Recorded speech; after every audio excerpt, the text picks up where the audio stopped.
Selamat malam, perkenalkan nama saya Cirkenjus Tumeng, NIM saya C0B02302. Saya dari Prodi D3 Manajemen Pemasaran, Fakultas Ekonomi dan Bisnis, Universitas Jambi. Pada kesempatan kali ini saya akan bahas tentang tugas resum studi kelayakan bisnis. Mulai dari pertemuan 9 dan 10. Definisi SKB dan manfaat SKB. Studi kelayakan bisnis adalah suatu kegiatan yang dilakukan untuk menentukan untuk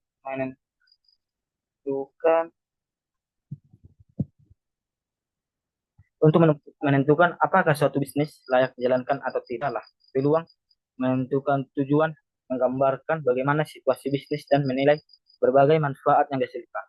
Bagi seorang pemula, studi ini sangat penting dilakukan karena dapat menghindari pebisnis dari kerugian. Yang kedua, manfaat adanya studi kelayakan bisnis, yaitu yang pertama, untuk merintis usaha baru. Kedua, untuk mengembangkan usaha yang sudah ada. Ketiga, untuk memilih jenis usaha atau investasi atau proyek yang paling menguntungkan. Aspek-aspek dalam SKB antara lain yuridis, aspek teknis dan teknologi, aspek pasar dan pemasaran, aspek finansial, aspek organisasional, aspek persaingan atau sosial ekonomi, aspek kajian SKB atau AMDA. Dua, pertemuan 11. Aspek sosial ekonomi dan politik SKB. Dari sisi aspek sosial, dalam menjalankan bisnis perusahaan, hendaknya memperhatikan keseimbangan kehidupan sosial.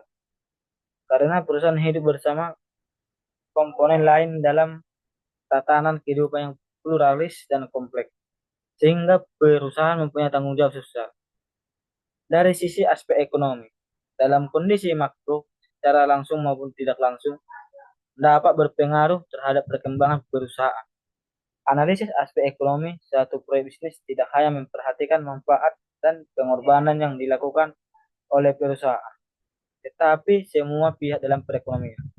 Dari sisi aspek politik, dalam menjalankan bisnis perusahaan hendaknya perlu dikaji untuk memperkirakan bahwa situasi politik saat bisnis dibangun dan diimplementasikan tidak akan sangat mengganggu sehingga kajiannya menjadi layak. Contoh, isu berita good news atau bad news. 3. Pertemuan 12. Aspek analisis risiko SKB. Menurut Sudianto tahun 2010, kata bisnis berasal dari bahasa Inggris, yaitu busy, yang artinya sibuk. Sedangkan business artinya kesibukan. 4 macam jenis bisnis antara lain. Ekstraktif atau berburu di hutan, mencari bahan baku dari alam. 2. Agraris, pertanian, perkebunan. 3. Industri, pengelolaan bahan baku menjadi barang jadi. 4. Jasa, industri jasa telekomunikasi, banking, penerbangan, barbershop.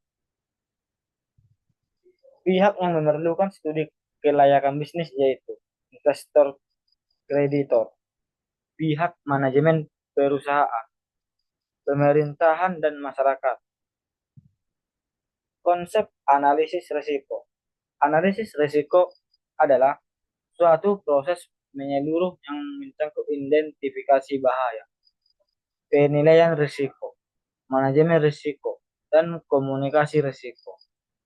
Bahaya atau hajat, yaitu sesuatu yang berpotensi membahayakan atau merugikan. Bahaya adalah agen risiko dapat merupakan agen lebih kimiawi, fisik, biologis. 4. Pertemuan 13 dan 14. Aspek analisis mengenai dampak lingkungan SKB.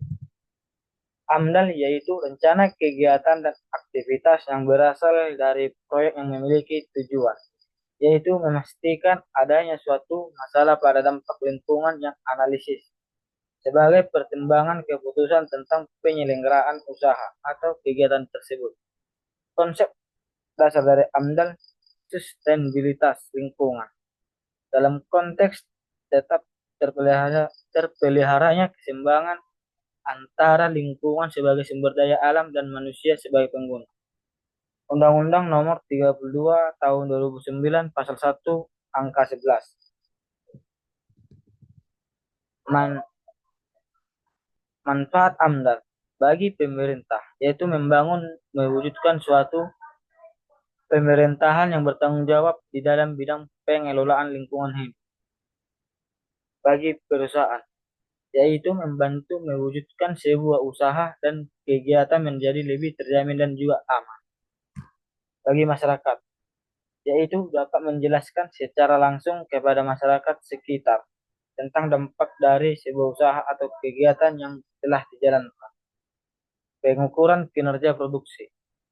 Untuk mengetahui derajat keberhasilan dalam melaksanakan kinerja produksi, yaitu KEEP, kualitas, efisien, efektivitas, dan produktivitas.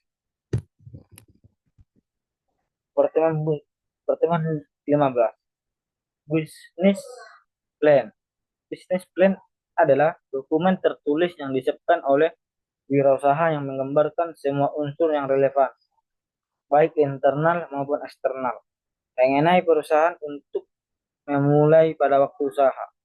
Adapun isinya merupakan perencanaan terpadu yang pemasaran, permodalan operasional dan sumber daya manusia. Tahap-tahap penyusunan bisnis plan yaitu ada tahap ide usaha, tahap perumusan konsep usaha, tahap studi kelayakan usaha, tahap penyusunan rencana bisnis, komponen-komponen rencana bisnis. Hal-hal yang harus diperhatikan di dalam menyajikan bisnis plan yaitu usaha rencana bisnis disusun tidak terlalu tebal tetapi lengkap. Penampilan harus menarik. Sampul depan rencana bisnis harus ada nama perusahaan, alamat, nomor telepon, bulan, tahun. Cantumkan ringkasan eksekutif, mencantumkan risiko. Format bisnis plan, pendahuluan, rangkuman eksekutif, visi dan misi, analis industri, deskripsi usaha, rencana produksi atau operasional, rencana pemasaran, perencanaan organisasi, risiko, perencanaan keuangan, appendix. Sekian dan terima kasih. Apabila ada kesalahan kata, mohon dimaafkan.